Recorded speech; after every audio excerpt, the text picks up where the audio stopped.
In this video, I'm going to be giving away my $1 million Facebook ad strategy completely for free. So if you're a coach, consultant, service business, this is the exact strategy you can implement in your business to scale up to $100, $200 million months. So without further ado, let's jump right into it. So if you're going in and trying to scale up meta ads right now, these are the two specific campaigns that you all need right now is your top of funnel scaling campaign and then an ad testing campaign. Obviously, your top of funnel campaign is going to be designed completely for scalability, while your ad testing campaign, it needs to be running coincide with your scaling campaign. So as the ad testing campaign is structured, what we don't want to do is we don't want to throw new ads into our top of funnel scaling campaign, because what's going to happen is if you're spending a lot of money on high quality converting ads in your top of funnel campaign, like really good ads, the new ads that you put in there to test are just not going to get enough spend in order to see whether or not they can scale up as well. So that's why I run an ad testing campaign in addition to my scaling campaign, just so I can start testing creatives and give specific spend to those creatives.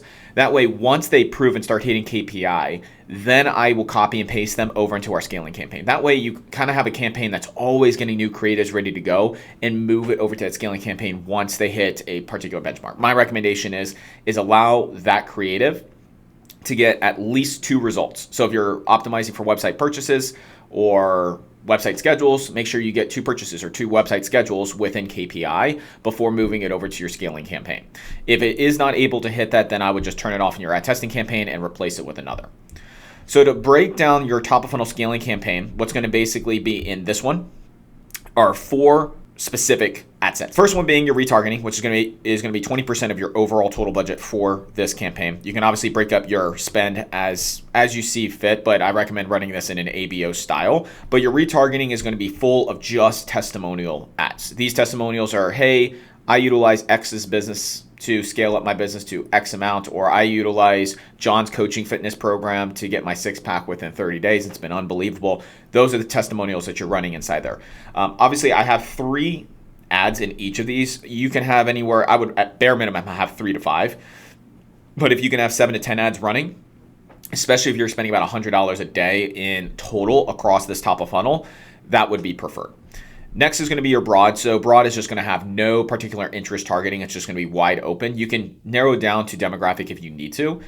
This one's going to allow you the most leverage to scale once it comes time to increase spend, because what you're going to notice is your stacked interest and your lookalike are going to slowly start fatiguing over a longer period of time, just because broad's going to give the most flexibility to Facebook to scale up that budget. The easiest way to check this is make sure you're looking at your frequency. A frequency is a column that you can set inside your Facebook ad account. That frequency is going to tell you whether or not your ad is being shown to multiple people. I would say once you start going over the threshold of 1.5 to 2 on a top of funnel, whether that be broad, stacked interest, or lookalike, that just means your audience is oversaturated at that point. You either need to get new creatives in there, new angles, new hooks, or you need to open up and make it more broad. So that's the reason why we have broad. Usually in the early stages, broad is not the best performing ad, ad set. And typically you'll have your lookalike or stacked interest will be the best performing ones for your first 30 days. And then once you start scaling, broad's going to really take over. Stacked interest, you're going to have 5 to 10 interests in particular for your ICP. So say, for example, your ICP are people interested in fitness, then I would pick interests like fitness, health and wellness, stuff like that, because those interests obviously have something to do with your niche. I wouldn't get too hemmed up on which ones you pick. I would just make sure whatever interest you do pick, they have over 9 figures worth of size to it. And you can see that once you select it, there's a size in parentheses. Just make sure that's over 9 figures preferred.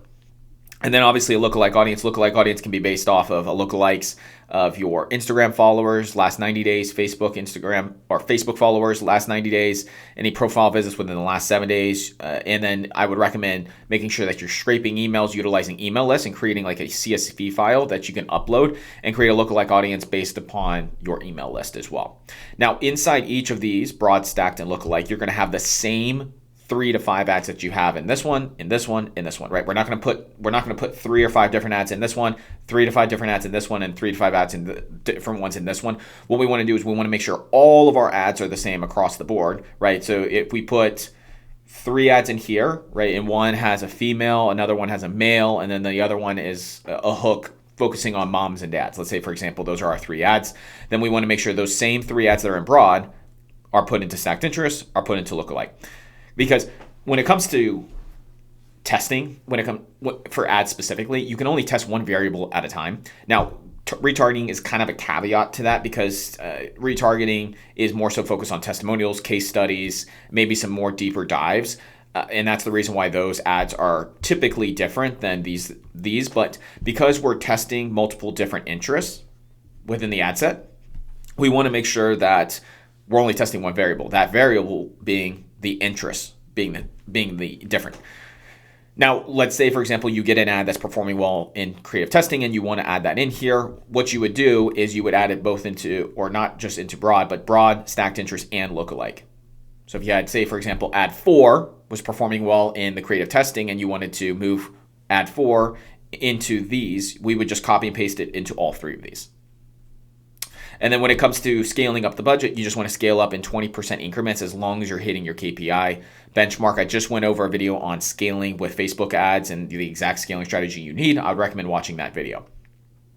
But this is the simple structure of a top of funnel campaign for scaling. It's not overly complicated, and this is going to give you the most leverage to scale profitably just because you give a wide variety. But the stacked interest and lookalike is going to allow you to get some early results early on in the game. So that way you can start optimizing your pixel so broad can then become one of your best performing interests. Once you obviously have your top of funnel scaling campaign set up, I would recommend, like I said, running anywhere between 3 to 7 ads initially. And then once you let this run for, I'd say, about 30 days, then you want to start running an ad testing campaign. Because what you're going to find is more than likely out of these ads, let's say, for example, ad 1 is getting all the spend. It's getting like 80% of the spend. Ad 2 is getting 10% of the spend, and ad 3 is getting another 10% of the total spend. Well, that means ad 1 is being prioritized over all the other ad 2, ad 3. So if we threw in an ad 4 in here without even testing it, what's going to happen is Facebook's going to keep prioritizing ad 1. They might start allotting budget to ad 4, but if you're, say, for example, you're only spending $100 on broad and your cost per result, let's say, for example, booked appointment is $100, like that's what you're shooting for. And let's say that ad 4 is only getting 10% of the spend. That means it's only getting $10. It's going to take 10 days to see if that ad is actually performing. So what we do is we create an ad testing campaign. Also in ABO format. We basically have everything the same. We just don't have the retargeting audience in here. And then we're going to have a whole set of new creatives. And the same, let's say, for example, this is new creative ad 1, new creative ad 2, new creative ad 3. And it can be something as simple as changing the hook, changing the headline, changing that first portion. It can be an entirely new concept. And what we're going to do is we're going to throw all those ads into each of these. And then what I would recommend is having each of these at $25 a day. ABO. And so what we're going to see is, can these new ads, which one of these actually can perform amongst these interests? And so let's say our ad 1 is absolutely crushing it. Our new ad 1 is crushing it in here. And it gets 3 or 4 website schedules below our benchmark KPI. Then what we're going to do is we're going to take that new ad 1 and then we're going to come up here and we're going to paste it into these ad sets. That way we can actually get some spend going to this thing, because you're really going to notice as time goes on, you might be getting really great results with your ads, but if you do not start testing new ads and your top of funnel starts fatiguing, it is not a pretty picture when you're trying to figure that out and find a new winning concept or a new angle. It's always great to be proactive in prepping for that really bad worst case scenario. But as long as you have this testing campaign and, let's say, for example, ad 1 is performing well and you move it, you can turn off ad 1 in your testing campaign and then add another ad to replace it. That way you're always testing new creatives. Let's say, for example, ad 2 is not performing well in all of these. Then just turn off ad 2, replace it with a new ad 2. And that way, again, as I said, you're always testing new creatives. And that way you always have a fresh cycle. You always have new concepts, new variations, new hooks, always being tested. And you very well might be surprised on how well some of these ads might perform better than the ones that are in your scaling campaign. And this is going to give you the ability to have a plethora of new ads. If you look at some of the best marketers in the game and best businesses in the game, they are running hundreds and hundreds of ads every single month. So if you're not running anything more than maybe 10, 20, 30 ads, you're absolutely falling behind, because so many people are running way more volume in order to get to those levels of 100K, 200K, 300K, $1 million a month.